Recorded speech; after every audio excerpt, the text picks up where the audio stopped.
The late evening air hung heavy with humidity, a blanket of southern heat wrapping around the city like an unshakable weight.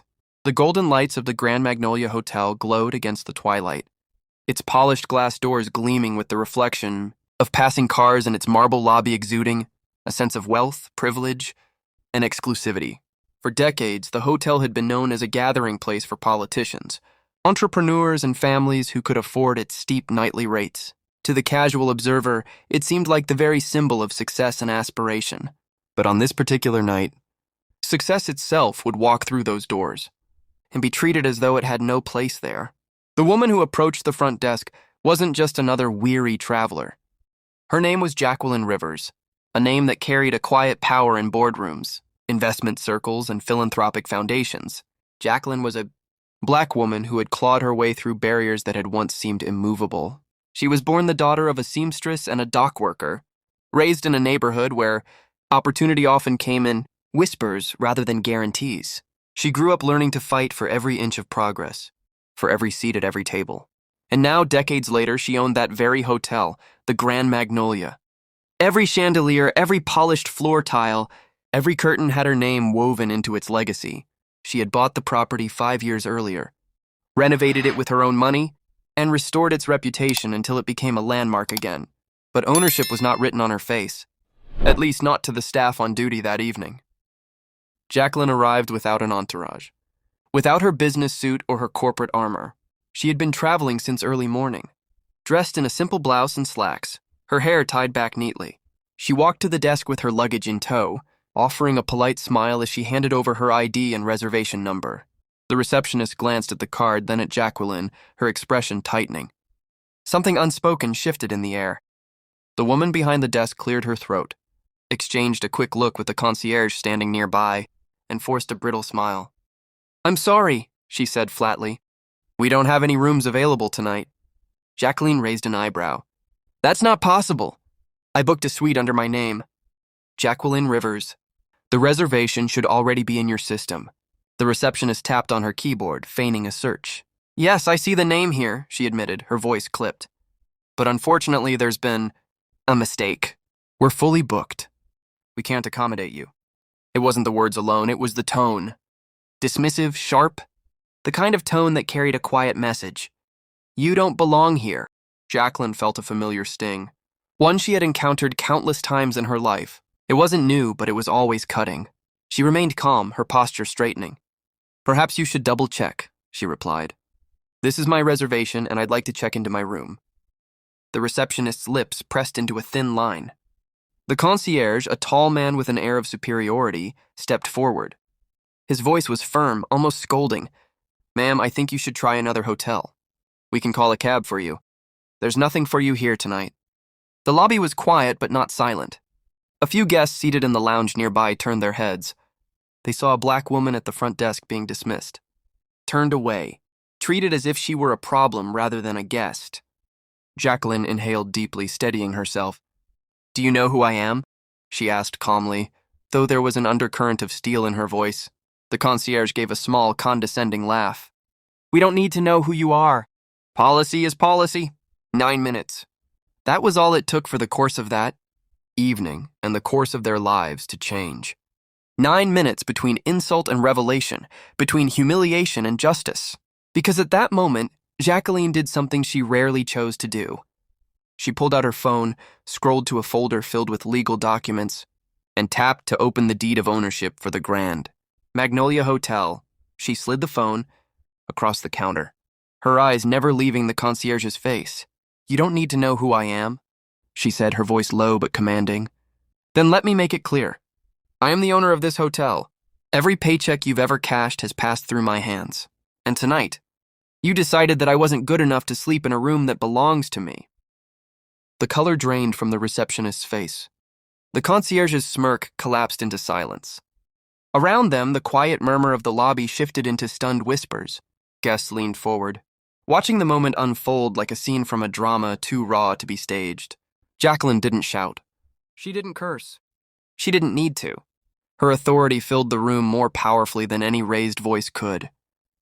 "You denied me dignity in my own house," she continued. "You looked at my skin, and you decided I wasn't worthy of what I already built. That is not only unacceptable, it's unforgivable.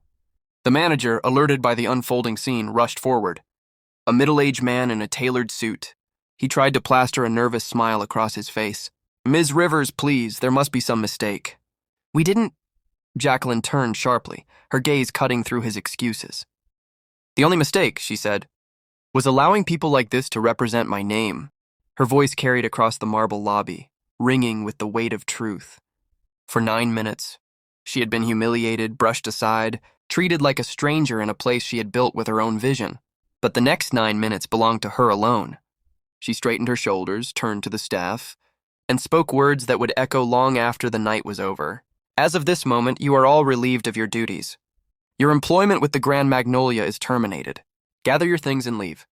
This hotel deserves staff who understand respect, who see dignity before skin color, and who welcome every guest with fairness.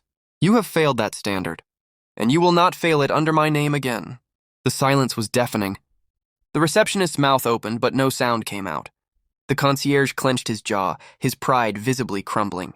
The manager's forehead glistened with sweat as he stammered in protest. But Jacqueline did not waver. She looked at the stunned guests now watching openly. Some looked guilty, others astonished, a few quietly proud. And in that moment, Jacqueline knew this was about more than just her. It was about every black woman who had been told no when she had earned. Yes, it was about every moment of dismissal, every slammed door, every time someone tried to erase dignity with prejudice. She gathered her luggage, not with anger but with grace, and turned toward the elevators. Her voice carried one final declaration as she walked away. "This is not just a hotel. This is a legacy. And my legacy will never bow to ignorance." The staff stood frozen, their jobs already gone, their arrogance shattered in less than 10 minutes. The lobby buzzed with a new energy, a quiet recognition that something historic had just unfolded before their eyes. And Jacqueline knew, as the elevator doors slid closed behind her, that the night's humiliation had transformed into something else entirely, proof that dignity cannot be denied, even when others try to strip it away. The elevator ascended with a steady hum, carrying Jacqueline toward the suite she had rightfully reserved. Inside its mirrored walls, she caught her own reflection, a calm exterior masking the storm that had raged only moments earlier. She was no stranger to indignities like the one she had just endured, but rarely had they come so brazenly, so directly, and in a place that was hers. She inhaled deeply, grounding herself in silence, refusing to let the sting turn into bitterness. When the doors opened onto the top floor, the suite's polished double doors stood waiting, as though nothing unusual had happened downstairs. A bellman, young, nervous, and clearly shaken by the scene he had witnessed, had already rushed ahead to prepare the room. He held the door open for her with trembling hands, avoiding her eyes. "Ma'am, Ms. Rivers, I just wanted to say I'm sorry for what happened," he whispered, almost as though the words themselves were dangerous. "Not everyone here. Not everyone feels that way." Jacqueline paused, studying the young man. His uniform looked slightly too large, his shoes worn. He carried himself with the unease of someone who had learned to bow before power, and yet his voice carried a quiet sincerity. She gave him a small nod. "What's your name?" "Marcus, ma'am." "Marcus," she repeated, her tone softening. "It's good to know there are people like you here. Hold on to that honesty. It will carry you farther than you think." He smiled faintly, his relief visible, and retreated from the suite. Jacqueline closed the door behind her, and finally allowed herself a long, steady breath. She placed her luggage down and walked to the wide window overlooking the city skyline. The light sparkled in the distance, skyscrapers stretching upward like promises. It should have been a view of triumph. Instead, it was a reminder of the fragile line between respect and erasure, between ownership and invisibility. But Jacqueline was not a woman who let injustice linger in silence. That night, while the city moved forward in its usual rhythm, she sat at the suite's mahogany desk and began writing. Her fingers glided across her tablet screen as she drafted an internal memo to her board of directors and legal team. Her words were precise, firm, and resolute. The staff who had humiliated her would be formally dismissed, their conduct investigated, and a new hiring process implemented to ensure no one wearing the Grand Magnolia name could ever treat guests or its owner with such disregard again. Yet Jacqueline also knew that this wasn't just a matter of internal discipline. What had happened in that lobby carried a deeper weight, one that echoed the long history of black women being told they were out of place, even when they built the very spaces they were excluded from. She thought of her grandmother, who once cleaned hotel rooms not unlike the ones in the Magnolia, working double shifts to provide food for her children. She thought of her mother, who had faced landlords unwilling to rent to her because of the color of her skin. And now, decades later, Jacqueline stood as the owner of a multi-million-dollar property. Yet the same prejudice had tried, once again, to strip her of belonging. She would not let the story end in silence. The next morning, the city awoke to headlines that rippled across social media and news outlets. Black woman denied room at hotel she owns, fire staff on the spot. The story spread like wildfire, igniting debates, drawing both outrage and admiration. Some marveled at her composure, her refusal to bow to insult.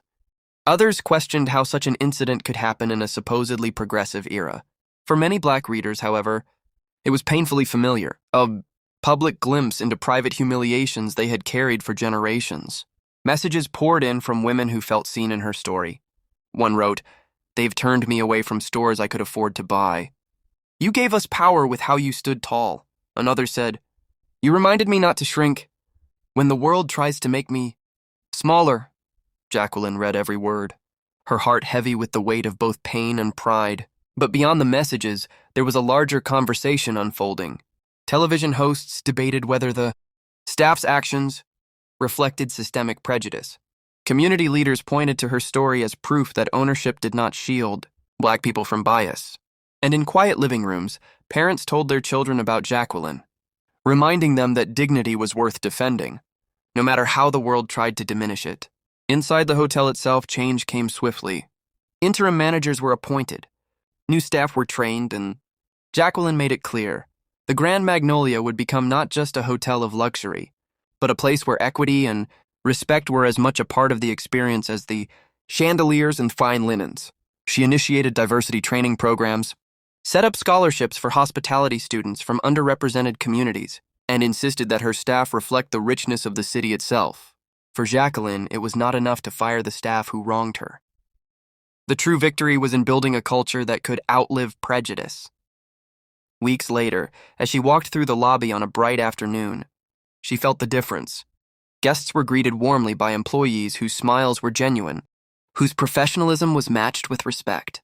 Marcus, the young bellman who had spoken up, had been promoted to guest services supervisor. His confidence had grown, his voice no longer trembling but steady and proud. "Welcome back, Ms. Rivers," he said one day with a wide grin. Jacqueline smiled. "Thank you, Marcus. It feels good to be home." And in that moment, she realized something important. The humiliation of that night had not defined her. What defined her was how she had responded, with dignity, authority, and a refusal to accept less than she deserved. What defined her was not the denial of a room, but the reclaiming of a legacy. Her story was no longer just hers. It belonged to everyone who had ever been told no, in a place they had earned the right to stand. It belonged to the seamstress who worked through aching fingers, to the dock worker who came home with his clothes drenched in sweat, to the countless women who had been overlooked, dismissed, or silenced. Jacqueline carried them all with her as she walked through those gilded doors, head held high. 9 minutes had changed everything. 9 minutes of being denied, dismissed, diminished. But those same 9 minutes had given rise to a moment that could not be forgotten. A reminder that dignity is not something to be handed out. It is inherent, unshakable, and unassailable. In the years to come, the story of Jacqueline Rivers and the Grand Magnolia Hotel would be retold in classrooms, shared in community gatherings, and cited in articles about perseverance and justice. Some would remember it as a tale of humiliation turned to triumph. Others would remember it as proof of the long road that still stretched ahead. But for Jacqueline, it was simpler than that. It was a reminder of who she was. A black woman. A leader, an owner, a legacy, and no front desk clerk, no condescending concierge, no ignorant policy could ever take that away from her again. Months had passed since that unforgettable night at the Grand Magnolia, yet the echoes of Jacqueline's decision still rippled, far beyond the hotel's marble walls. What had begun as a painful moment of humiliation had transformed into a beacon of power, one that drew attention not only in her city but across the nation. Journalists wanted interviews. Networks wanted her on their morning shows. But Jacqueline wasn't interested in fame. She understood how quickly the media could sensationalize a story, turning human. Dignity into a headline, turning pain into spectacle. Instead, she chose to tell her story carefully, through platforms that respected her voice and the deeper meaning behind what had happened. When she finally sat down for her first major interview, she spoke not of revenge but of responsibility. "This is bigger than me," she told the host, her voice steady. "It's about every black woman who has walked into a room she paid for, a job she earned, a table she built, and still been told she didn't belong. I don't just own a hotel. I own the right to be seen, and I won't let anyone erase that." The interview went viral. Her words resonated with millions, sparking conversations about bias in hospitality, corporate accountability, and the quiet indignities that many experienced, daily but rarely saw acknowledged, in the public sphere. At the same time, the Grand Magnolia itself became a symbol of renewal. Under Jacqueline's guidance, the hotel flourished, not simply because of its luxury suites or gourmet dining, but because of the culture she rebuilt. Guests felt the difference. They described the staff as attentive without arrogance, professional without prejudice. Word spread that this was a hotel where every guest was treated as a person first, not a stereotype. One evening, as Jacqueline walked through the lobby, she noticed something that made her pause. A young black couple stood at the front desk, their little daughter clutching her father's hand. The receptionist, a new hire carefully chosen under Jacqueline's direction, greeted them warmly, handing over their key cards with genuine courtesy. The father glanced toward Jacqueline, recognition flickering in his eyes. He whispered something to his wife, and she smiled. The little girl tugged at Jacqueline's sleeve shyly. "Are you the lady who owns this whole place?" she asked, eyes wide with awe. Jacqueline bent down to meet her gaze. "Yes, sweetheart, I am." "Wow," the girl breathed. "That means people like us can do this too?" Jacqueline felt her throat tighten. She rested a hand gently on the child's shoulder. "Not only can you do it," she said softly, "you can do even more." Moments like that mattered more than headlines. They were the quiet victories that reminded her why she fought so hard, why she refused to shrink when the world tried to make her small. But victory did not erase struggle. For every person who applauded her strength, there were others who tried to twist the narrative. Critics accused her of being too harsh on the fired staff, claiming she had acted out of anger rather than justice. Anonymous letters arrived in her office, laced with insults and bitterness, reminders that progress always provoked resistance. Jacqueline refused to be shaken. She had lived through too much to bend now. Instead, she doubled down on her mission. She founded a nonprofit initiative called the Magnolia Project, dedicated to supporting young black professionals in hospitality and business management. The project offered mentorships, internships, and financial aid to students who might otherwise have been locked out of opportunities. In its first year alone, the program placed over 24 interns in hotels across the state. Many of them were women who reminded Jacqueline of herself at their age, determined, underestimated but ready to prove the world wrong. At the launch gala for the Magnolia Project, Jacqueline stood before a ballroom filled with supporters, donors, and students whose futures were just beginning to unfold. The chandeliers glittered overhead. But it was the faces in the crowd that shone brightest, faces filled with hope, pride, and possibility. She took the microphone, her words flowing with the ease of someone speaking not from a script, but from her soul. "They told me once that there was no room for me in my own hotel," she began, her voice carrying across the room. "But tonight, I want every one of you to know, there is room for you here. There is room for your dreams, your brilliance, your voices. Don't let anyone tell you otherwise. When they close a door, remember, you have the power to own the building." The audience erupted in applause, the kind that rises from deep within, not just hands, but hearts.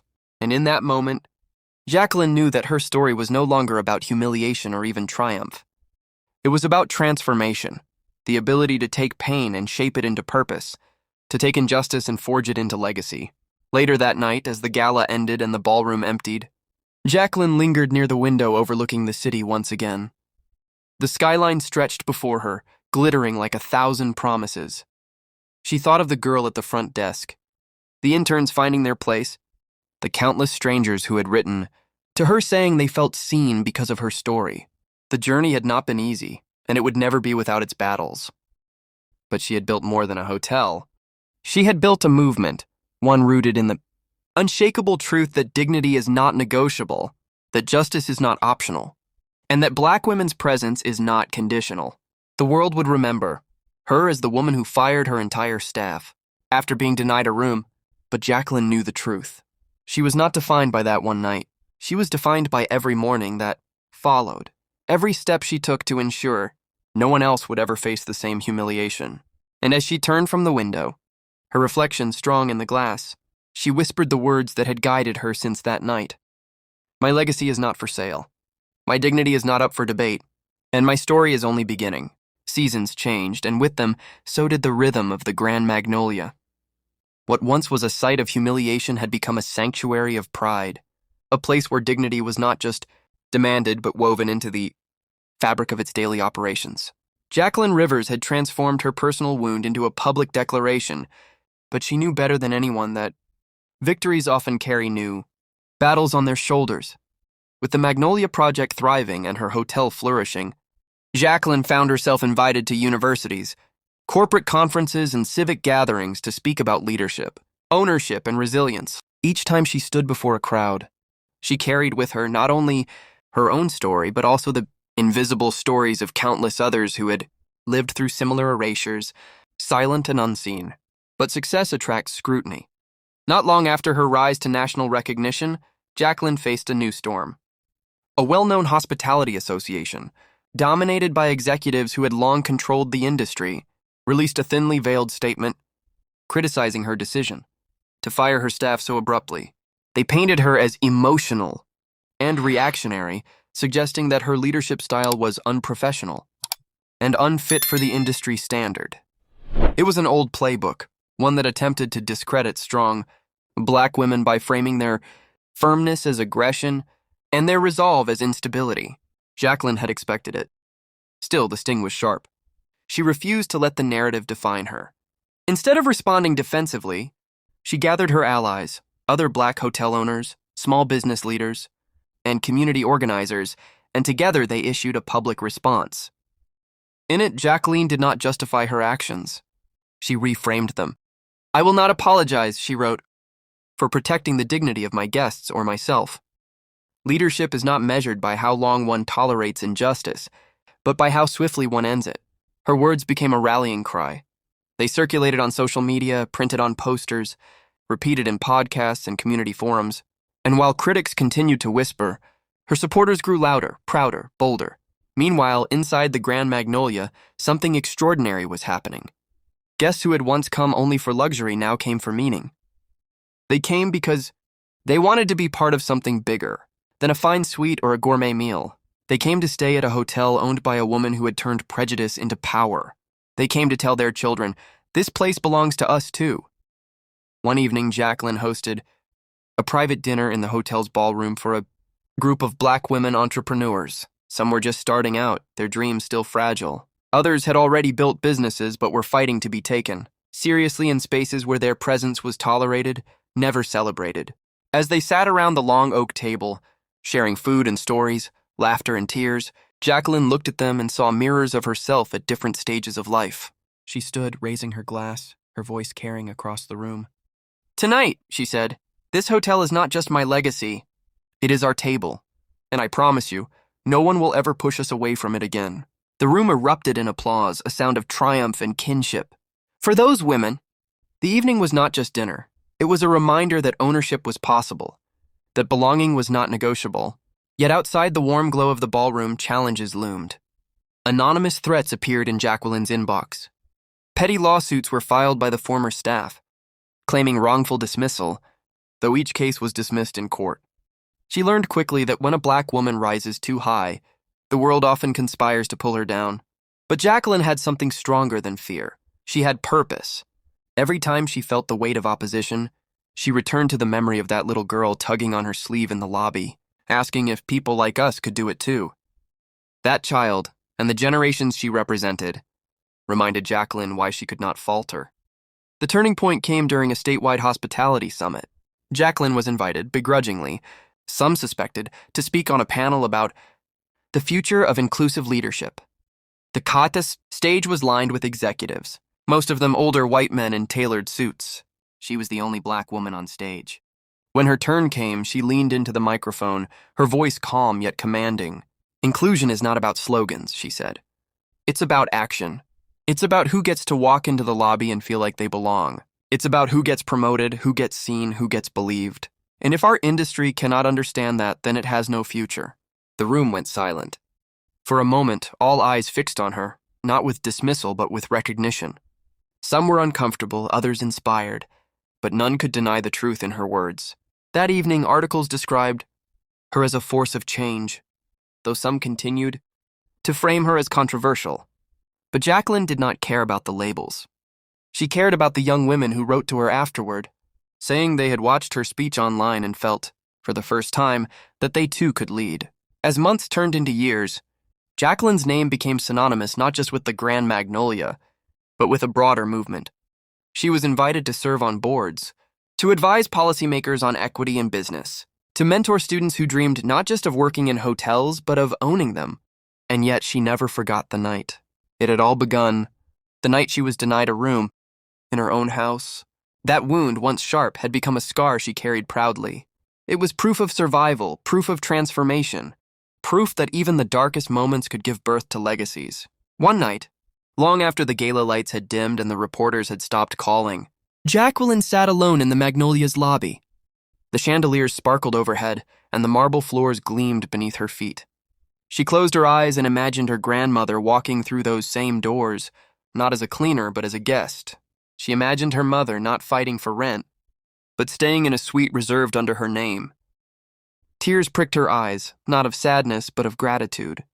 She whispered softly, almost like a prayer, "We made it. We finally made it." And in that moment, surrounded by the legacy she had built, Jacqueline knew that the Grand Magnolia was no longer just a hotel. It was a story of pain turned to power, humiliation turned to justice, and denial turned to destiny. It was, and always would be, the story of a black woman who refused to be erased. Years later, the Grand Magnolia stood taller than ever.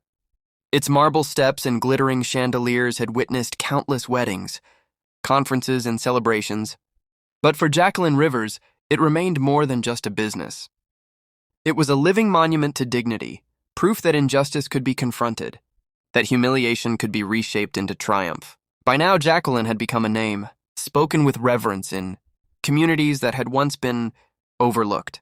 Students in business schools studied her as a case of resilience and vision. Activists quoted her words in speeches. And in neighborhoods like the one where she had grown up, her story was retold at kitchen tables, offering hope where hopelessness often lingered. But for Jacqueline, the true measure of her success was not in the recognition, the articles, or the speaking engagements.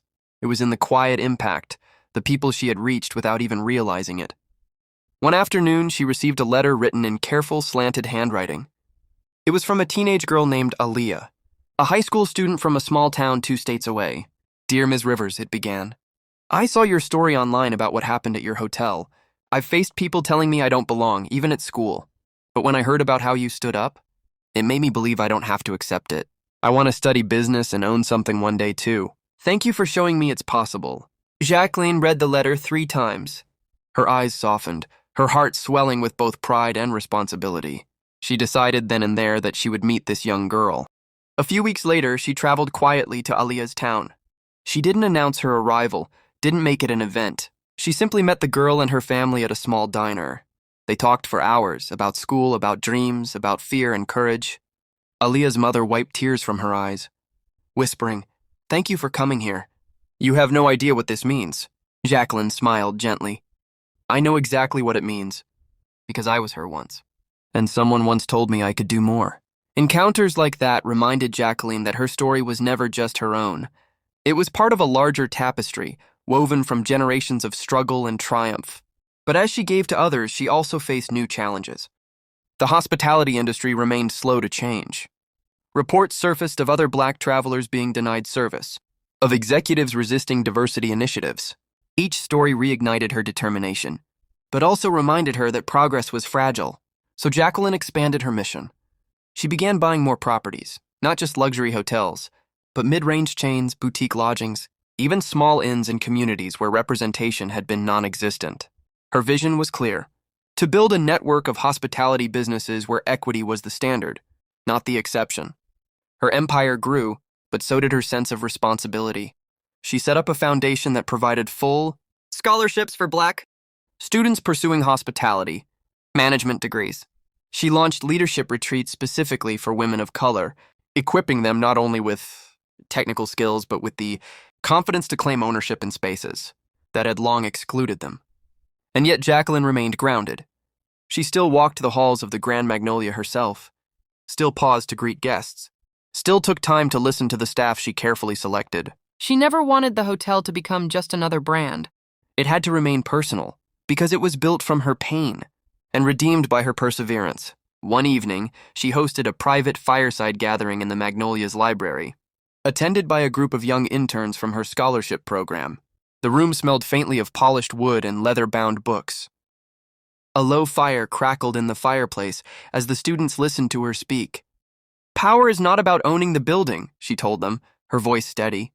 "It's about owning yourself in every room you walk into. I was denied that once, and I decided no one would ever deny me again. You will face your own moments when someone tells you, there's no room for you. Here. When that happens, don't beg for a seat. Build the table. Build the house. Own the doors."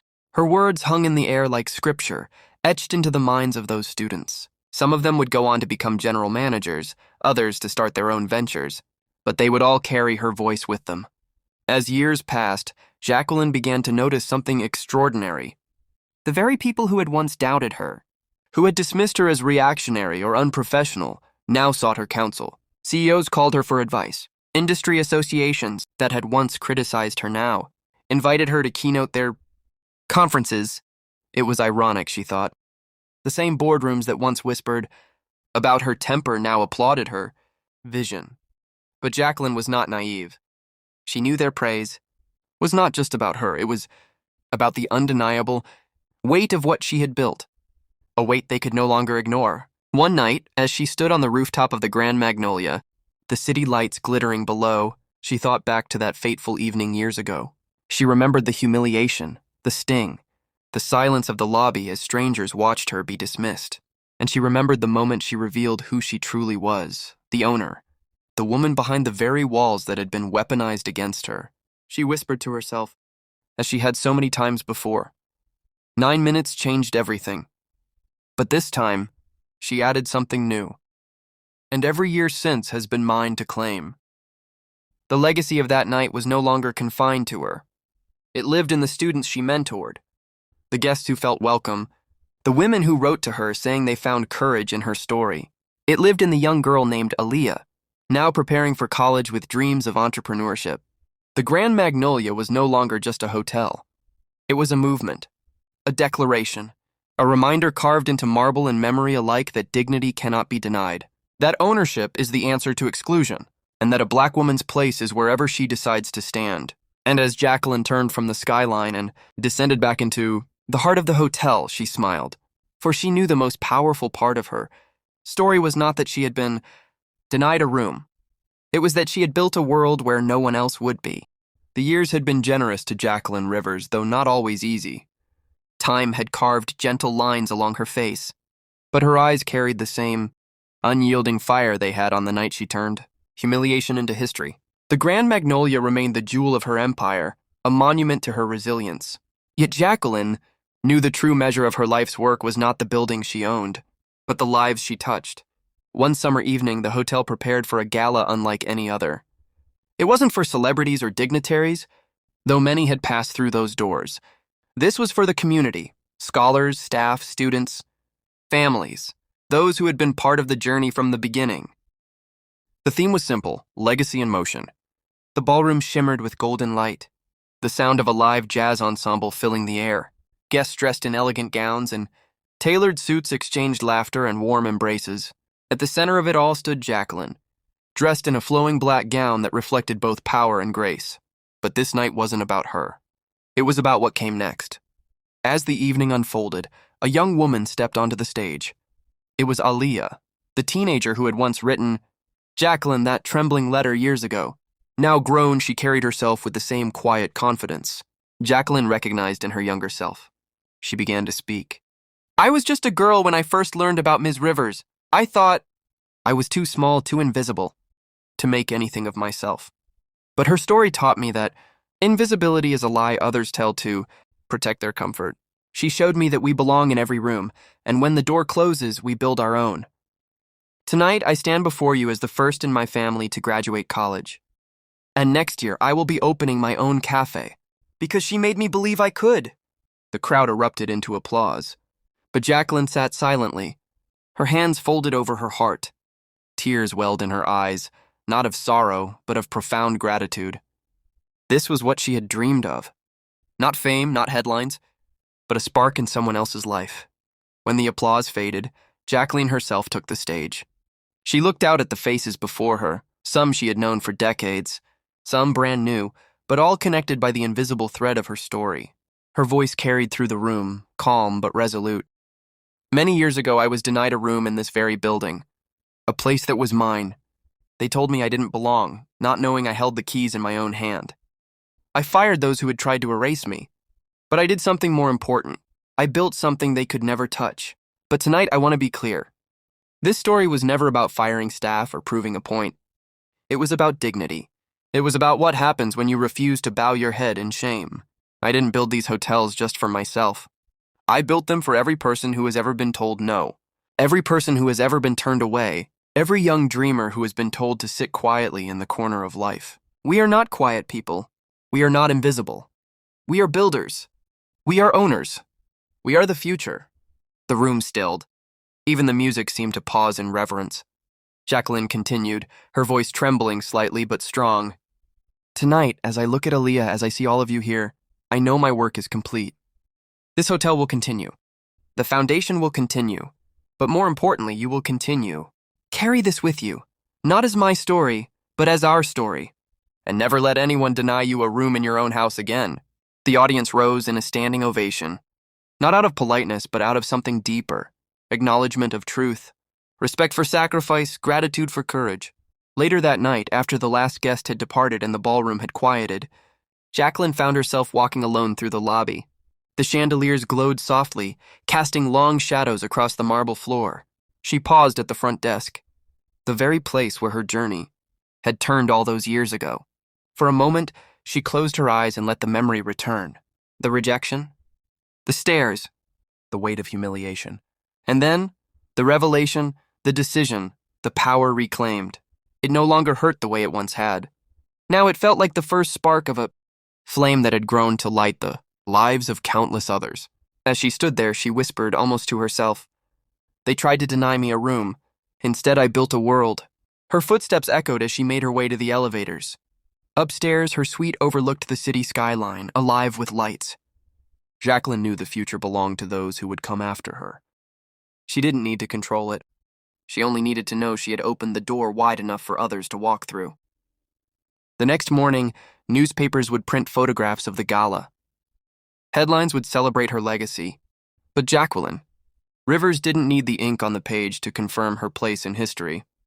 She had already written it, in the walls of the Grand Magnolia, in the lives she had touched, in the hearts of those who carried her story forward. And so the tale came full circle. A black woman, once denied her own room, had become the architect of belonging for generations. Her dignity had been tested, her courage sharpened, her legacy secured. The story of Jacqueline Rivers did not end with her. It lived on, in every hand that reached for ownership, in every voice that refused silence, in every dream that declared, "We belong." And in that truth, the fire of her story would never die.